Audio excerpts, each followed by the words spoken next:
The hum of diplomacy had been the sound of Earth's defense for centuries. Despite the great wars of the past, Earth had evolved into a species of intellectuals, thinkers, and peacemakers. Yet, somewhere deep within, the people knew that their greatest strength, survival, had always been hidden beneath layers of politeness and treaty papers.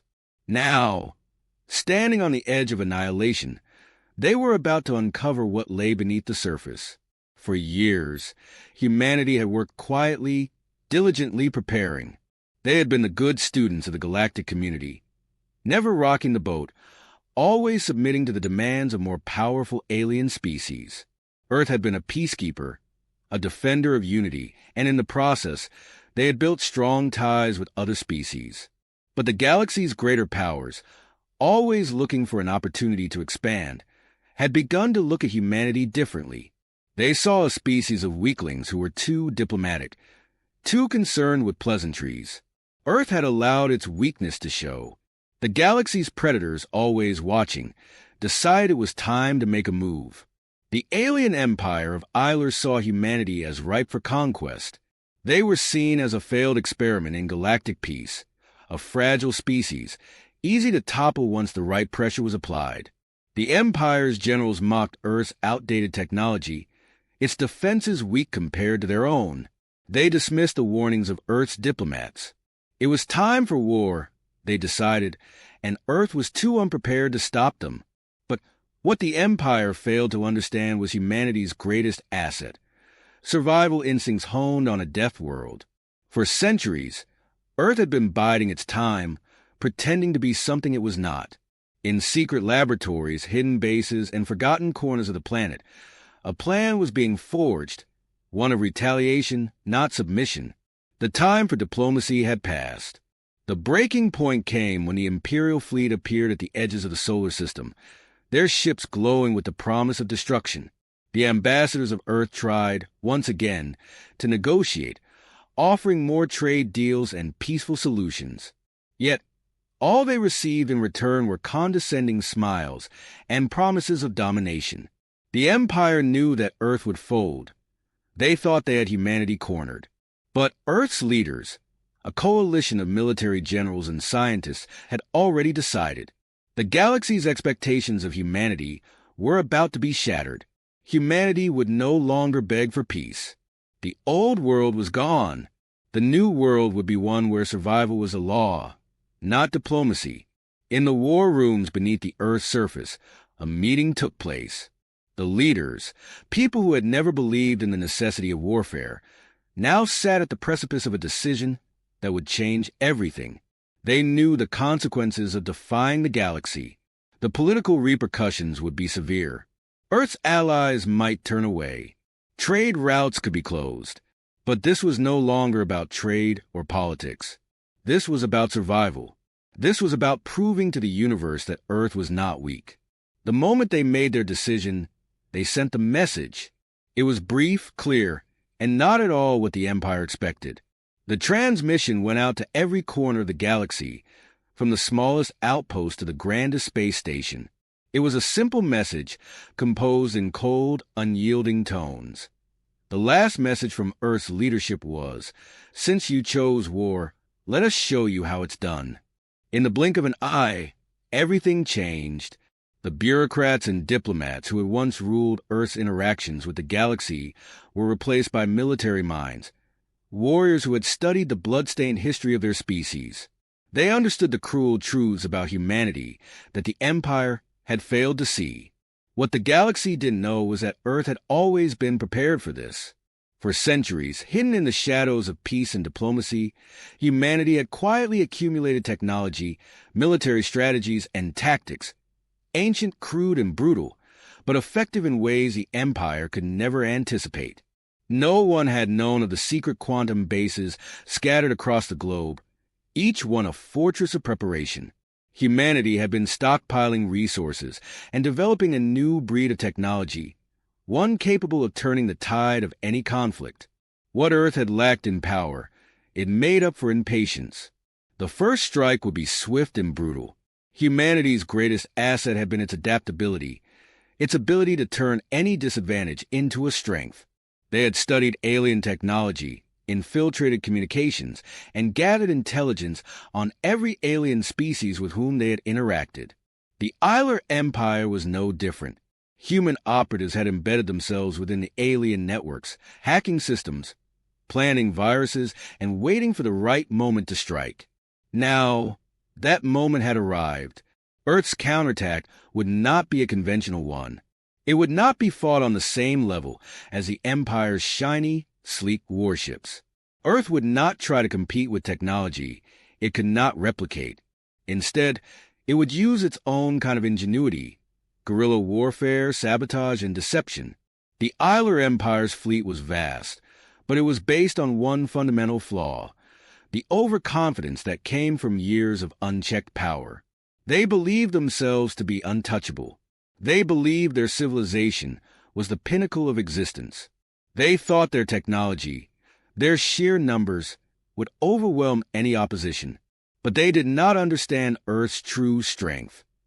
The willingness to fight, the ruthlessness bred from centuries of survival, and the sheer unpredictability of humanity.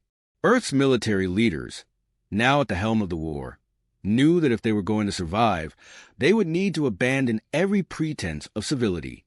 There would be no more negotiations, no more talks of peace. Earth would show the Empire what it meant to challenge a species that had been forged on a death world. As the alien fleet approached Earth's orbit, the final preparations were made. In every corner of the world, hidden weapons were deployed, the quantum shields were activated, and Earth's military began to make its first moves. They would not wait for the Empire to strike first. They would act, and they would strike hard. For the first time in centuries, humanity was ready to show the galaxy who they truly were, not a race of peacekeepers, but a race of survivors, warriors, and, when necessary, conquerors. And they were about to make that clear. The message had been sent, and with it, the weight of an entire species' survival rested on humanity's shoulders. Earth's leaders, once diplomats and peacekeepers, now stood as generals. The shift was seismic, not just in leadership but in ideology. Humanity had crossed a line that could never be uncrossed. The call to arms was no longer a distant concept. It was now a reality, and it was one that had been centuries in the making. But the galaxy would soon learn that Earth's true strength wasn't in its ships or weapons. It was in its relentless drive to survive. The decision to abandon diplomacy wasn't made lightly. Earth's military leaders understood the risks. If they failed, humanity would be wiped from the face of the galaxy, and their name would be erased from the stars. Yet, there was no other choice. The Isler Empire had underestimated Earth's resolve, and now humanity would make them pay for that mistake. The first step in humanity's survival plan was deception. For decades, Earth had quietly infiltrated the alien networks. It wasn't just espionage. It was a full-scale operation. Earth's best hackers had been working in secret, gathering data, learning enemy tactics, and planning subtle disruptors within the Isler systems. The galaxy had thought Earth too passive to fight back, too civilized to risk offending the status quo. But what they didn't know was that while Earth's diplomats smiled and shook hands, its most brilliant minds had been quietly sabotaging the very networks that the Isler relied on for control. Every communication channel the Empire used, every fleet movement, every tactical advantage was compromised. At the heart of this operation was a man, one of the most brilliant minds Earth had ever produced. Once a lowly researcher in the field of quantum computing, he had been catapulted into the highest echelons of Earth's military leadership when his covert operation was uncovered. His name was Michael Enzo, and his mind was as lethal as any weapon humanity had in its arsenal. He had spent years developing methods of quantum encryption and decryption, so advanced that the Isler Empire's best technology couldn't penetrate them. He had set up systems that would make any alien network look like Swiss cheese. His expertise allowed humanity to see their enemies' every move before they made it, to hear every whispered command before it was issued. Enzo, now the de facto leader of Earth's cyber warfare division, knew that humanity couldn't afford to fight the Isler head-on. Their fleet was too large, their technology too advanced. But Enzo's team had developed a new weapon, something that, if used correctly, would turn the tide of the war. It wasn't a bomb, nor was it a ship or a weapon of mass destruction. It was a virus. Not just any virus, but a code so sophisticated that it could infect the ILR's most secure systems without their knowledge, without raising suspicion. It would disrupt their command structures, scramble their communication channels, and sever the links between their fleets. Enzo wasn't just a hacker. He was a strategist. He understood that the key to winning this war wasn't in overwhelming force, but in exploiting weaknesses. The Isler Empire, for all its technological superiority, was not immune to their own hubris. They had believed their systems were unbreakable. They had believed they were untouchable. Humanity would show them how wrong they were. In parallel to the cyber offensive, Earth's military began its own preparations. The global defense network was activated, and every nation's military was mobilized. The old bureaucratic red tape that had once stifled cooperation between Earth's governments was shredded. There was no more time for politics or infighting. It was all hands on deck, and the world was united in one singular purpose: survival. Earth's military might have been far behind the Isler in terms of technology, but humanity's advantage lay in its adaptability and cunning. While the Isler focused on brute force, Earth focused on precision. The Isler Empire's fleet was massive, but it was also cumbersome. It relied on overwhelming firepower and sheer numbers, expecting that their enemies would buckle under the weight of their aggression. They had not accounted for humanity's capacity for innovation. Earth's military didn't try to match the Isler in size. Instead, they focused on small, fast, and lethal tactics. Human ships, smaller and more agile, would harass the larger Isler vessels, striking quickly and retreating before the enemy could retaliate. The plan was simple yet brilliant. Earth's forces would use the element of surprise, exploiting the Isler's overconfidence. Human forces would appear to be scattered, weak, and disorganized, deliberately feeding into the Empire's perception of Earth as a species incapable of mounting a serious defense. In reality, this was a strategy to draw the Isler into a trap, to make them underestimate humanity at every turn. While the fleets maneuvered, the cyber offensive was already taking its toll. The Isler Empire's most advanced ships began to malfunction, their navigation systems going offline, their communication grid scrambled. For the first time, the Isler fleet was forced into disarray. They couldn't understand what was happening.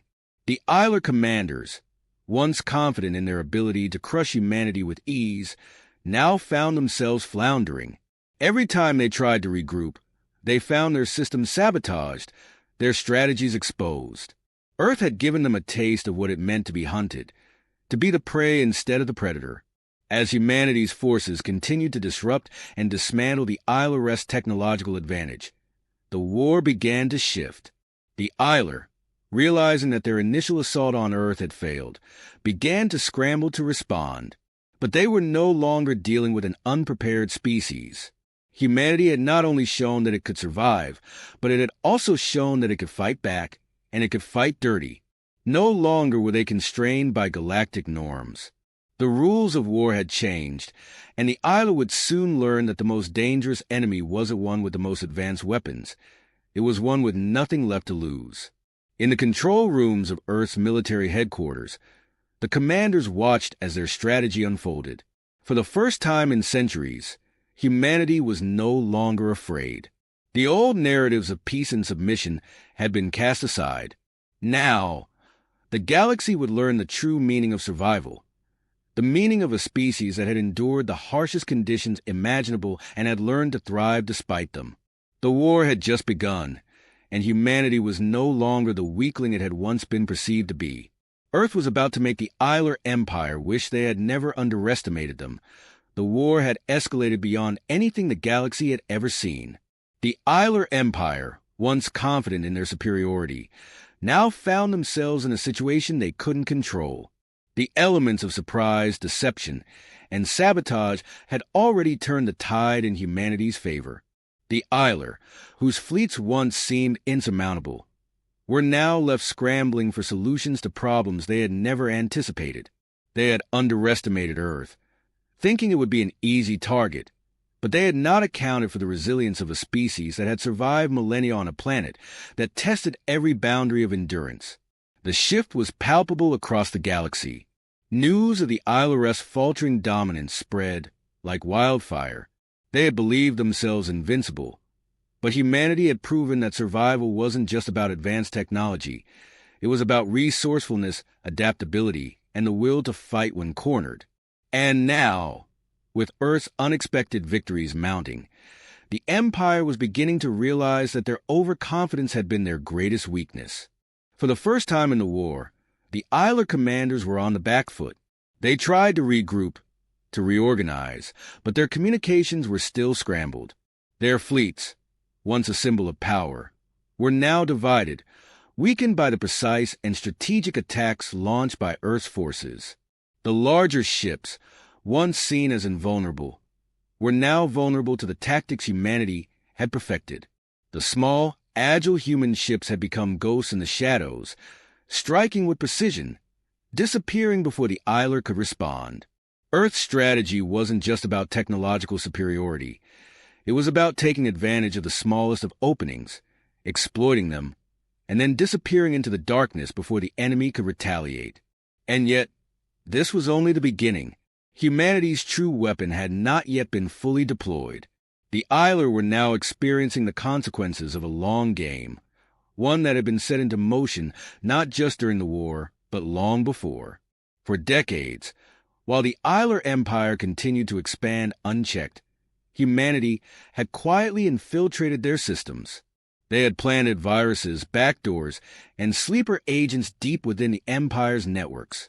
The key to victory was not in brute force, but in precision strikes, paralyzing the Isler from within. The first major twist came when the Isler command ships, long thought to be immune to attack, suddenly lost control.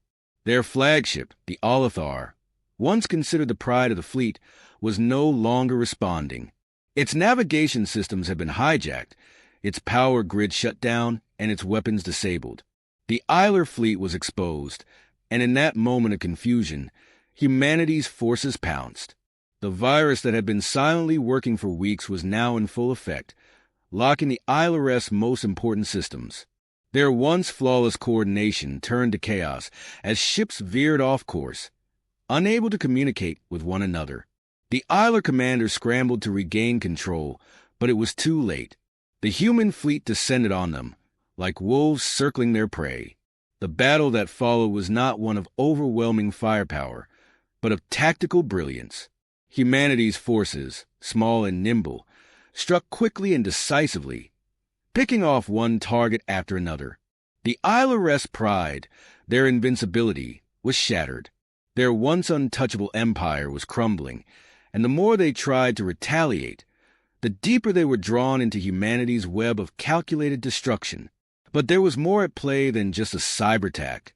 Humanity's strategy, conceived in the darkest corners of their military planning rooms, was designed to crush the ILR's spirit, not just their fleets. The true brilliance of the human approach was not in defeating the Isler in battle, but in breaking their will to fight.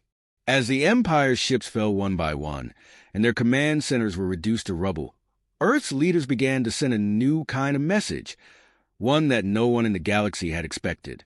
They made it clear, humanity wasn't just fighting for survival.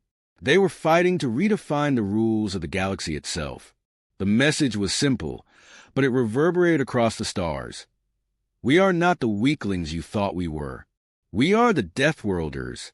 The Isler, in their arrogance, had believed that humanity's greatest weakness was its reluctance to fight, its preference for peace over war. But now they understood the truth. Humanity's real strength had always been in its ability to survive, and that survival came with a price. The psychological toll on the Isler commanders was immediate. The once dominant empire was no longer capable of maintaining the same level of control. Their forces were stretched thin, their morale shattered. As their ships fell, as their control slipped away, panic spread like wildfire. The once unified fleet began to splinter. The signs of weakness were undeniable, and the empire, built on pride and fear, began to crumble from within. But it wasn't over. The final blow came not from another military engagement, but from a revelation that shook the very foundation of the Isler Empire. Humanity, in all their brilliance, had been playing the long game. They had never intended to fight a traditional war. The virus that had paralyzed the Empire's ships was only one part of a larger strategy. Earth's operatives had infiltrated the very core of the Empire's leadership, planting seeds of dissent, stirring up internal conflicts, and turning the very people the Isler had once relied on against them. As the Isler commanders fought to maintain their empire, they found their loyalty shattered. Their most trusted allies had already begun to turn. The once proud empire of Isler was now a fractured shell, a relic of a time when it had believed itself unstoppable. And the final act of humanity's survival was not in defeating the Empire in battle, but in showing the galaxy that Earth was no longer a passive species. Earth had taken control of its own fate, and in doing so, it had forced the galaxy to take notice. The war was won, but the cost was high. Humanity had sacrificed much to get to this point, but they had learned something crucial. Survival was not just about fighting. It was about adaptability, resilience, and the willingness to do whatever it took to protect their home. The Isler had learned the hard way that underestimating humanity was a fatal mistake. And in the end, it was not the strongest who won. It was the species that was willing to shed the pretenses of civility and embrace the savage truth of their existence. The galaxy would never be the same again, and humanity had proven, without a doubt, that they were the ones who would define their own future no matter what.